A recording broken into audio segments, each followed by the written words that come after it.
Hello everybody and welcome back to my channel, Crafting in a Small Space. My name is Miranda and I craft in small spaces. This is the car. Sometimes it's a trailer, sometimes it's a fifth wheel, sometimes it's the van or the outdoors under the canopy, which is actually quite big. But I have to make this before work because later on it'll be so dang hot I will probably die. And people are pulling in left and right, so just ignore all the freaking traffic. Hopefully they don't see me talking to myself and be like, what the hell? So I finished the blanket that I already made a video about, saying that I freaking started and that I had found the fifth color. Let me rehash. Okay. I was going to make a blanket, and then the yarn turned out to be too scratchy. I did two separate blankets in the exact same material, the exact same yarn, and it was soft and completely beautiful and fine. Let me take my glasses off here. And the yarn was very soft, but, oh, shit. When I got the new color, the third color, to make into a third different blanket, it is nowhere near soft whatsoever. It seriously feels like, Red Heart Super Saver yarn that it changes colors. It's all like super scratchy. So I stressed about that for like 2 weekends. And then I eventually ended up getting the Karen Blossom cakes, and I had 3 colors and I really liked them. Once the layout really was apparent that it was going to be 3 colors over and over and over, no matter how much the variations in the squares were, it wasn't enough for me to want to put so many of just 3 colors next to each other the whole entire way. I didn't want it to have like kind of any kind of staggering. I don't know if I'm even going to not be able to do that now. So, let's get on with it. I have to go in a minute. So, this is my support mouse. Okay. So, the first colors I had were these colors. Okay, so, I had, let's go down a wee bit. I had the greens and blues originally, and I had the one that looks kind of like irises, and then I had the purple, and then I eventually got the blue once I broke down, because I mean, look at these colors together, just the ones that I originally had. There is these 3, and they're so pretty together. They make you think of flowers, the grass and the stems and like, different kinds of flowers and everything like that. And I was like, this is amazing. They just make you think of a garden. And of course they're called flower names, but weirdly the green is actually called seaweed. And then this one is called something ocean. There's something ocean in it.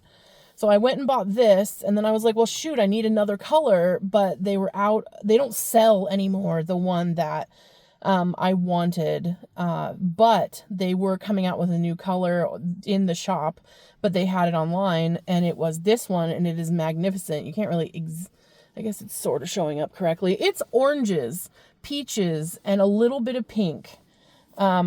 And every time you crochet a square with it, it's insanely different in the color pooling. And this is just a shell pattern. Back in the day, they used to call this a virus one, but when I look up virus, now it's that one that has the big fans on it. So I don't know what this pattern is called, but I really wanted to do these squares and then square them off. And usually I make this blanket. I've made tons of center start square shell blanket in this pattern. Tons and tons. Like, this is like my favorite pattern, I think, in crochet. I just didn't realize how many things I made about it until I looked back. So I was like, well, how freaking cool would it be if I did something original? Why don't I square them off and make a bunch of little squares instead of making one giant blanket that has like kind of color echoes, you know, like I do some of that sometimes. I was like, this would be really, really dope if I made these freaking squares that are gonna like shine next to each other. And there's a blue one of these that's like all dark on the outside. There's one that's all light on the inside, and this one changes dramatically. They all change. The color pooling on the Karen Blossom Cakes yarn is amazing for me because it is like a subtle, beautiful change. It's not like one of them has like this on the outside or just a small space, but it's never like a big weird kind of chunk. They do have another one of these. They have 19 colors of this. But there are 4 that are different variations of every color in it, like a rainbowish kind of one, and I didn't want that. They have a whitish taupe one. They have a grayish one. They have a black one, but it's black with, it's mostly, it looks like a really deeply heathered black, but it's gorgeous, and I would buy it. And they have like I think they have one that's like an ombre kind of black and gray one. But then they have like a super pink one, a super burgundy one, and they all change just like this, but I wanted ones that were lighter and more jewel colored. And not everybody likes burgundy. But burgundy really wouldn't have went with this for me. So I finished, I'm doing the blanket 6 squares across by 8. It's not quite a twin size, but it's bigger than a throw size. And so I made 48 squares, and last night I did 5 squares to finish. And so I finished, and this is from that shawl that I crocheted a year or 2 ago when I was working at OMSI. And this is my last square, and I thought I was done, and then I was like, why do I have remnant yarn from the cake? Usually you have the remnant yarn from the last cake, and then the next cake is the last square. Why do I have remnant yarn? Did I just crochet tighter? Which I knew I didn't. So then I realized, oh crap, my count is off. I thought I finished. And so my hand was asleep and hurting, and I was sitting on the floor in front of the air conditioner, and I was watching Misfits, the British TV show, and laughing about that, and distracted myself and made the 48th square, and I finished at 10 p.m. Usually I'm trying to like sneak my way into the bed and lay down and stretch out and stuff by that point. So this was my final square, and you can tell because the end yarn is all squidgy because you can tell it's been used before.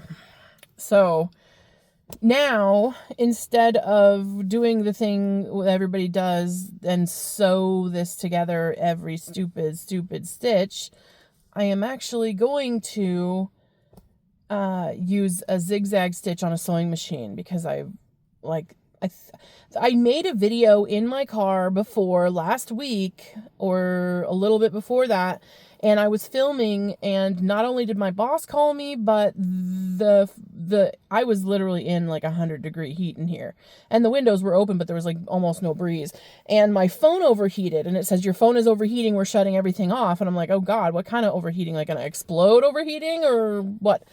So my phone overheated and stopped the video, plus my boss was calling and I had to answer the phone. And then I went back the next day to try to look at the video because I told a story about helping this lady at the craft store that I'm going to tell you in a different video, as I have to be in work in a minute. And it was like, the video was just flowing, and it was like so, I was enjoying like every second of like the story I was telling, and I was trying to tell it while it was fresh. And I go back to look, and the phone had overheated so much it didn't even save the video. And the video was like 20 minutes long, maybe. So this lady online was talking about how people give her shit about how she uses a sewing machine to sew her squares together. But think about how many people out there are talking about how like, oh, I don't make squares because I'm never going to sew them together. I have bags of different projects of their squares or diamonds or triangles or fucking whatever. And they don't ever actually put them together. And I used to make star-shaped purses and sell them constantly, but I hate sewing crocheted stuff together. And that's every single one of these stitches for 48 squares. And there's people that make the squares this big, so they have to do like hundreds. And I'm like, hell no.